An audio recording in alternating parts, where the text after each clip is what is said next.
Assalamualaikum warahmatullahi wabarakatuh. Selamat pagi, apa kabarnya yang sudah melihat dan juga menonton video kami? Semoga kalian selalu dalam keadaan sehat. Ada pepatah mengatakan tak kenal maka tak sayang.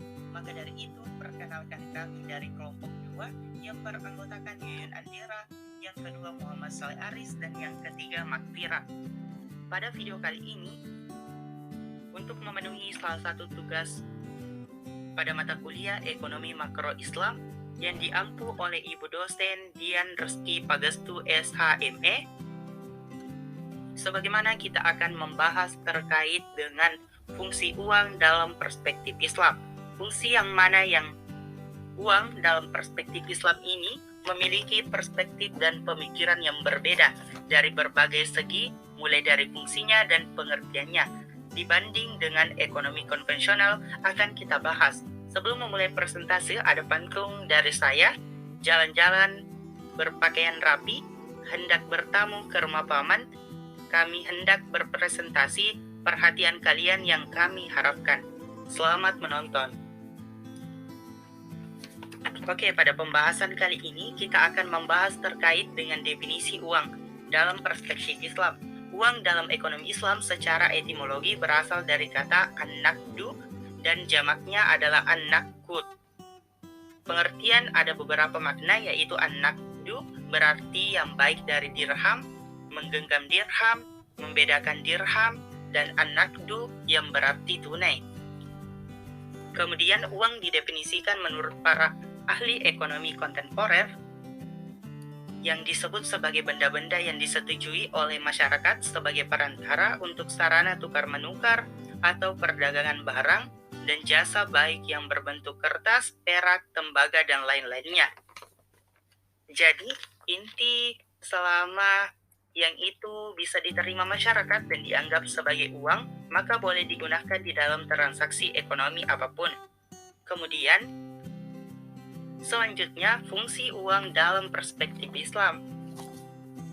Di sini ada 3 fungsi uang di dalam perspektif Islam. Yang pertama, uang sebagai medium of change, di mana uang yang kita pakai, yang kita gunakan bertujuan untuk memindahkan hak kepemilikan barang orang lain menjadi barang milik kita dalam membeli dengan uang. Kemudian yang kedua adalah uang sebagai unit of account, di mana uang yang ada dalam perekonomian dalam perdagangan Islam memiliki nilai tersendiri dan dapat diketahui harganya. Ini juga berpendapat yang sama yang dikemukakan oleh Ibnu Taimiyah mengenai fungsi yang uang di dalam ekonomi Islam. Menurut Al-Ghazali, uang bisa merepresentasikan harga benda di hadapannya. Kemudian terakhir, uang sebagai store of value atau penyimpan uang nilai, di mana yang dimaksud di sini tidak semua orang mengeluarkan seluruh kemampuannya atau uangnya di dalam waktu sekaligus, karena bisa saja dipakai untuk investasi atau membeli kebutuhan-kebutuhan yang dibutuhkan pada waktu yang dibutuhkan. Kemudian, poin selanjutnya, uang sebagai public goods. Dalam artinya, uang ini hanya digunakan untuk kepentingan umum, dan juga uang tidak boleh ditimbun dan dihendapkan. Oleh sebab itu, penimbunan uang dilarang karena dapat mengurangi jumlah uang yang beredar, serta jika seseorang yang sengaja menumpuk uangnya, maka akan menghambat proses perekonomian.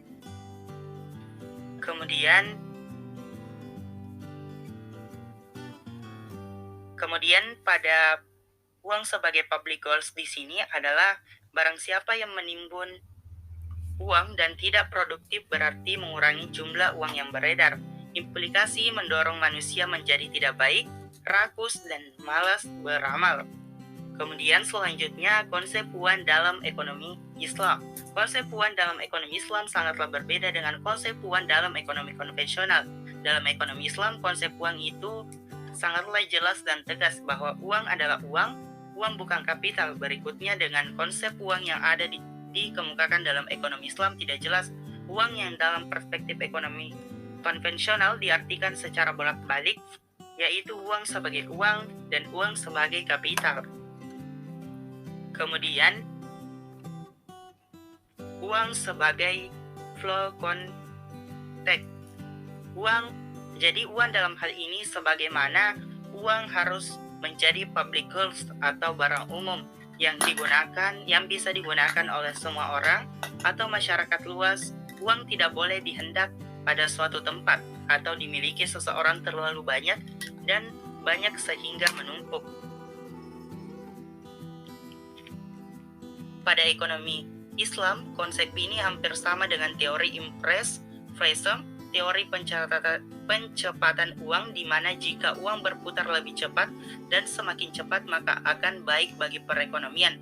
Sebagai contoh diibaratkan seperti air. Apabila air dialirkan maka air ini atau uang tersebut akan bersih dan sehat bagi ekonomi. Apabila air dibiarkan mengendap dalam suatu tempat atau dalam hal ini menimbun, maka air tersebut akan keruh dan kotor.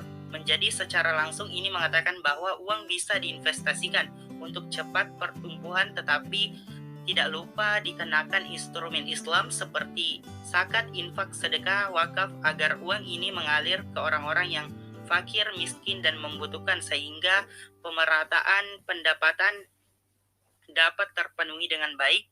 Intinya uang harus mengalir dan tidak boleh dihendap pada suatu tempat.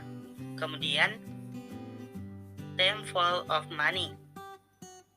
Di dalam ekonomi, uang diibaratkan sebagai temple of money atau nilai uang yang ada pada suatu ini selalu memiliki nilai lebih di kemudian hari jika uang tersebut diinvestasikan.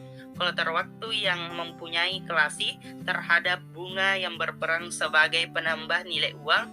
Bunga mencerminkan kompensasi balas jasa dari uang yang disimpan atau dipindahkan dari periode tertentu. Perspektif Islam terhadap temple of money. Islam menganut konsep temple of money adalah sebuah kekeliruan karena terdapat bunga yang dianggap sebagai riba, yang mana ini dilarang dalam konsep ekonomi Islam. Islam tidak menjadikan uang sebagai komoditas, melainkan hanya memposisikan uang sebagai alat tukar dan menyimpan nilai uang dalam ekonomi Islam sebagai ekonomi full of them, yang merupakan solusi dari temple of money. Karena uang yang dinilai waktu, tetapi waktu yang bersifat ekonomi. Maksudnya kita diinginkan untuk tidak menyanyiakan waktu yang kita punya untuk melakukan hal-hal positif dan mengejar rezeki, karena hari esok belum tentu sama dengan hari ini. Setiap investasi juga tidak selalu mempunyai kemungkinan positif atau selalu menguntungkan, bisa jadi negatif. Oleh karena itu ekonomi kita memberikan solusi agar jumlah uang yang kita miliki saat ini tidak mengalami penurunan di masa yang akan mendatang.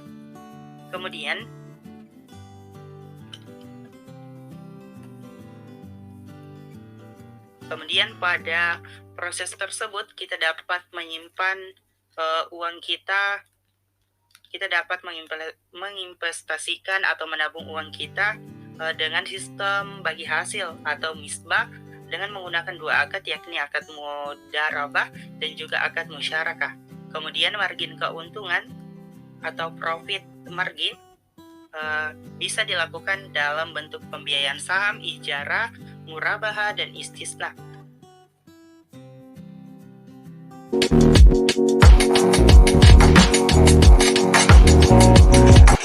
Jadi transfer dari pusat ke daerah itu tidak dibelanjakan, tapi ditaruh di bank. Ini yang menyebabkan nanti mengerem laju pertumbuhan ekonomi ya di sini. Padahal yang namanya perputaran uang di sebuah daerah itu sangat menentukan pertumbuhan ekonomi. Gimana pertumbuhan ekonomi di daerah mau naik kalau uangnya disimpan di bank?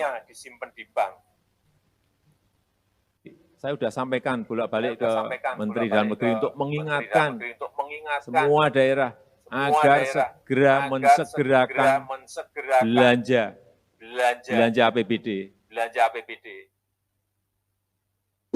Dilihat dari penjelasan fungsi uang pada sebelumnya, dapat kita simpulkan bahwasanya penimbunan uang atau pengendapan uang dilarang dalam ekonomi Islam. Teori ekonomi Islam ini sejalan dengan teori tokoh yang bernama Irving Isher yang mengemukakan semakin cepat perputaran uang, maka semakin cepat perputaran uang, maka semakin besar pula income yang diperoleh atau keuntungan. Dengan banyaknya uang yang mengendap di perbankan di berbagai provinsi, kabupaten, dan kota yang jumlahnya tidak sedikit, nantinya akan berdampak pada target pertumbuhan ekonomi yang akan sulit dicapai. Solusi untuk permasalahan tersebut bisa dilakukan dengan menerbitkan surat utang di berbagai kota dan kabupaten. Jika pencairan anggaran cepat dilakukan, maka dapat memberikan effort ekonomi Indonesia dan pemanfaatannya dapat dirasakan oleh masyarakat. Mungkin cukup sekian yang dapat kami sampaikan. Lebih dan kurangnya mohon dimaafkan. Wassalamualaikum warahmatullahi wabarakatuh.